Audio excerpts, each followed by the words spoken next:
Bom dia a todos. Hoje o país que a gente vai abordar aqui no webinar do InBusiness é a Argentina. A gente vai dividir também esse webinar em duas partes. A primeira parte será panorama geral, aspectos societários, aspectos laborais.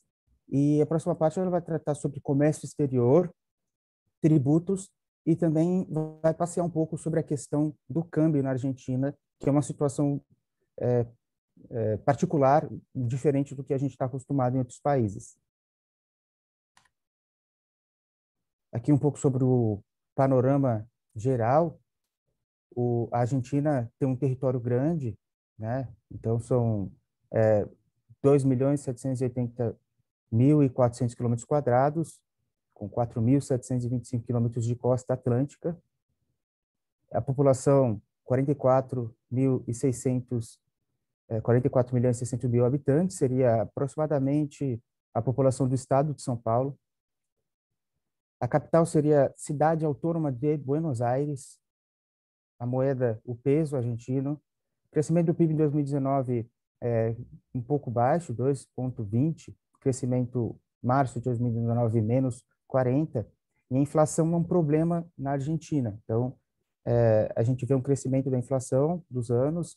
A estimativa do ano de 2020 foi entre 38% e 45%, sem índices oficiais para o ano de 2021. E a divisão política são de 23 províncias e a cidade autônoma de Buenos Aires. O sistema político é republicano, representativo e federal, e existe a tripartição de poderes, sendo o poder executivo, poder legislativo e o judiciário independentes e equilibram as funções entre si. Como estabelecer negócios, né? Então, passando aqui sobre os órgãos controladores. Tem a Inspeção Geral de Justiça, o IGJ, a Administração Federal de Receitas Públicas, que é a FIP, que seria equivalente à nossa Receita Federal, que faz o controle e arrecadação de tributos nacionais. Esse CUIT, o CUIT, é senha única de identificação tributária, seria equivalente ao RUT do Chile e equivalente ao seria o nosso CNPJ das empresas. A gente tem o CUIL, que é a senha única de identificação trabalhista, e o CDI, que é a identificação para estrangeiros que não tenham nenhum dos dois outros documentos, sem necessitar abrir uma conta bancária no país, adquirir bens, constituir empresas e afins. A gente tem a Administração Nacional de Aduanas, que é a ANA, controle de arrecadação de direitos tributários aduaneiros nacionais. A Administração Nacional da Previdência Social, a ANSES, é um país também que possui a Previdência Social, diferente de alguns exemplos que a gente tem na América Latina. O controle e arrecadação de recursos para a Previdência Social e Nacional é realizado por esse órgão, o ANSES. E é a Direção Geral de Renda de cada província, o DGR, que faz o controle de arrecadação de impostos provinciais. Estou aqui passeando sobre os 4 tipos de sociedades. Aqui a gente tem duas sociedades tradicionais, a SA e a SRL, e duas novas figuras. A gente vai pegar ponto a ponto, primeiro as tradicionais, depois passamos para as novas figuras. Então, a SA seria dois ou mais pessoas naturais, argentinas e estrangeiras, ou sociedades, ou seja, pessoas físicas ou jurídicas. Forma de constituição é por escritura pública, precisa da inscrição em livros. O capital mínimo seria de aproximadamente $1.250. Representação precisa ser o presidente da empresa precisa ter o domicílio real na Argentina, ou seja, a gente tem a diferenciação aqui de residência e domicílio. No caso, para as SAs argentinas, precisa de fato a pessoa estar constituída naquele país e precisa integralizar 25% do capital na Constituição, né? A SRL, duas ou mais pessoas naturais argentinas ou estrangeiras, instrumento privado ou escritura pública, precisa de inscrição de livro, não tem capital mínimo, o gerente precisa ter o domicílio geral na Argentina e integralização também de 25%. Tratamento tributário para ambas as empresas é igual, né? Das novas figuras tem a SAU, uma pessoa natural para a Constituição ou sociedade argentina ou estrangeira, escritura pública na forma de Constituição, precisa da inscrição de livros, capital mínimo aproximadamente $1.250, representação presidente mais sindicato setorial único com domicílio real na Argentina, e é preciso integralizar 100% do capital nesse caso. Essa última, que seria a SAS, ela é um tipo que muito simplificado de empresa, mas que recentemente não é recomendado por conta de estímulos e fiscalização superior a esse tipo de empresa, por uma questão de evasão fiscal. Então, ela precisa de uma pessoa natural ou sociedade argentina estrangeira. A escritura pública ou instrumento privado pode ser feito pela forma digital. A escritura livre também é digital. O capital mínimo seria de aproximadamente $421. Presidente com domicílio real na Argentina, integralização de 25%. Não há diferença tributária em nenhum desses tipos de sociedade. Então, se o método de escolha for o tributos, então tem que passar para os segundos critérios de avaliação, como capital, tipo de empresa, interesses, pesquisa de negócios, porque o critério de tributos que geralmente é utilizado aqui no Brasil, por exemplo, para uma escolha de um tipo social, não faz diferença para essas 4 empresas. Algumas leis de investimento aos estrangeiros, existem algumas outras que eu deixo de compartilhar aqui por uma questão de suspensão ou outras que estão passando por um processo de revisão, então, para não passar uma informação que em breve será desatualizada, então a gente vai ficar se adstrir a essas que são garantidas, que seria a promoção da indústria automotriz e partes, promoção e desenvolvimento de biotecnologia moderna, promoção de biocombustíveis, promoção de motocicletas e partes, promoção da mineração, programa florestal, programa de promoção e investimentos para a exploração de hidrocarboneto, promoção e a infraestrutura pública, promoção industrial audiovisual, promoção ao uso de energias renováveis e a nova lei dos empreendedores. Os principais benefícios desses regimes, desses acordos, seriam a redução das tarifas de importação, a amortização acelerada para certos investimentos no imposto de renda, estabilidade fiscal, conversão de gastos de projetos de investimento em bônus de crédito fiscal, ou seja, você desconta esses gastos com os projetos na hora do pagamento dos impostos, devolução antecipada do IVA e o pagamento diferido do IVA. O IVA é um imposto sobre valor agregado que incorpora produtos e serviços, assim como em vários países da América Latina. Aqui no Brasil, a gente não tem o IVA, a gente tem os impostos separados.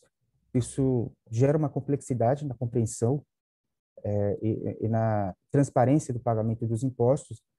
A reforma tributária parece que buscará reformar e gerar também aqui no Brasil o imposto sobre o valor agregado, mas na questão da maioria dos países da América Latina, que inclui a Argentina, esse imposto já é estabelecido.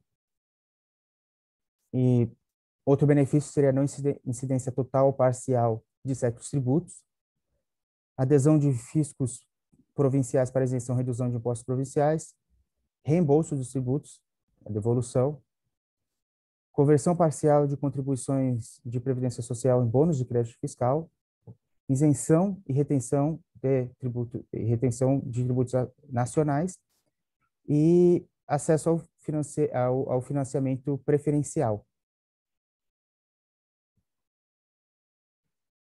Então, aqui a gente entrando no regime trabalhista e regime de previdência social, como eu havia dito, a Argentina ela possui uma previdência social pública.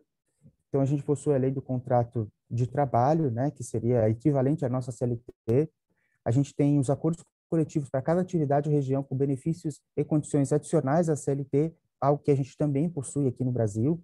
Quando a gente vai fazer um contrato de trabalho de metalúrgicos, por exemplo, existe a convenção coletiva que precisa ser observada para regime de pagamento de horas extras, o intervalo eventual, direito a um seguro-saúde, seguro odontológico, isso vai estar previsto na convenção coletiva da categoria, da mesma forma ocorre na Argentina. A relação trabalhista não requer contrato escrito, se presume por tempo indeterminado de jornada completa, né? Isso daí equipara-se ao que a gente tem aqui sobre a supremacia da realidade sobre a forma do direito do trabalho. Então, existindo os elementos do vínculo trabalhista, o vínculo trabalhista está estabelecido, independente se houve um contrato, se houve qualquer acordo, mesmo porque direitos trabalhistas aqui, por exemplo, não estão disponíveis. Então, mesmo que verbalmente ou por mensagem o empregado tenha aberto mão desses direitos, em uma eventual demanda trabalhista, ele consegue reaver todos eles, porque são direitos garantidos pela Constituição, que por uma questão de controle não são disponíveis. E essa lei de contrato de trabalho permite elaborar contratos de trabalho por tempo determinado, por temporada e afins. Regime salarial, salário mínimo adicionais de acordo com o acordo coletivo da categoria. Salário anual complementar 50% do salário em junho e 50% em dezembro, seria parecido com o nosso 13º. Regime de licenças por férias, mínimo de acordo com a lei do contrato de trabalho, calculados em 31 de dezembro. 14 dias corridos até 5 anos de antiguidade, 21 dias corridos entre 5 a 10 anos de antiguidade e 28 dias corridos para mais de 10 anos de antiguidade. Então, outras licenças pagas, doença, exame, matrimônio, nascimento e afins. Desvinculação laboral, né? Desvinculação do vínculo empregatício. Então, a gente possui uma indenização por demissão sem justa causa, que equivale a um salário mínimo por cada ano, até cada ano trabalhado, ou fração maior de 3 meses. E existe o máximo de salário de acordo com o acordo da convenção coletiva. Indenização por demissão com causa. Diversas situações previstas na lei trabalhista argentina, pode chegar de 25% a 50% da indenização por demissão sem justa causa. Indenização substitutiva do aviso prévio em caso de demissão. 1 mês de salário até 5 anos de antiguidade, 2 meses de salário com antiguidade maior que 5 anos. E a gente divide os aportes da Previdência Social por empregado e empregador, quanto custa para cada um. No ano de 2020, é a previsão também para 2022, a Previdência Social tem um custo de 14% ao empregado, ao empregador 18%, ao empregador 18% a 20%. No ano de 2021, está previsto para 19,5%. Contribuição que eles possuem sobre a obra social de 6%, tanto para o empregado quanto para o empregador. E o total se soma aqui. Existe um regime especial para as micro e pequenas empresas, só que essas micro e pequenas empresas, elas possuem uma série de requisitos para empresas estrangeiras que exigem um tratamento tributário e de contribuição diferente.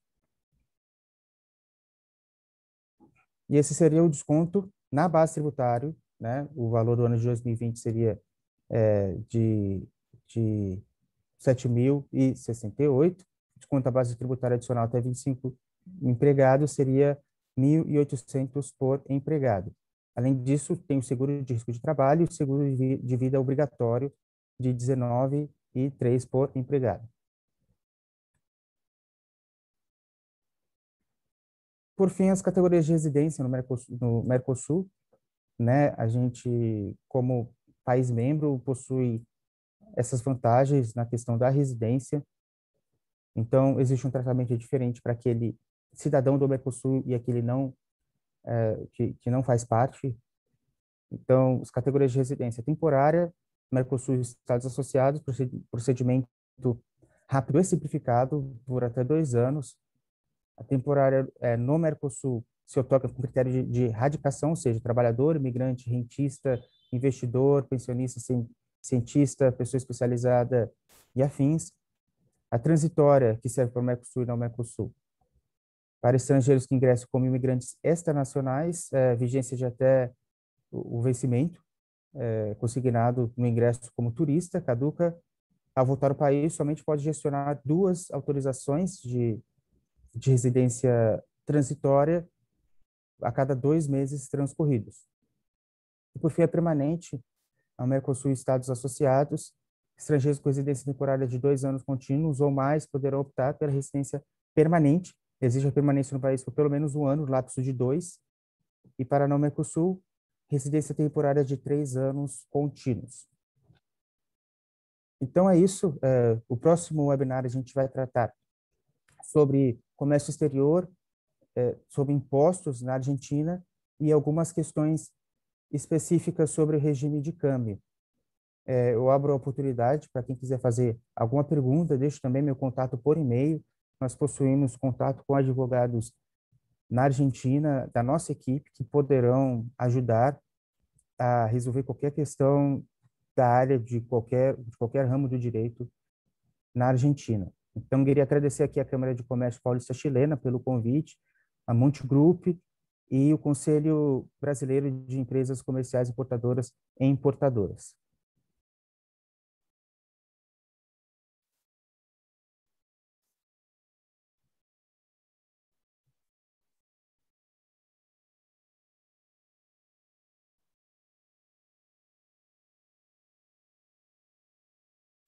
Então, é isso. Obrigado a todos que participaram e até a próxima semana.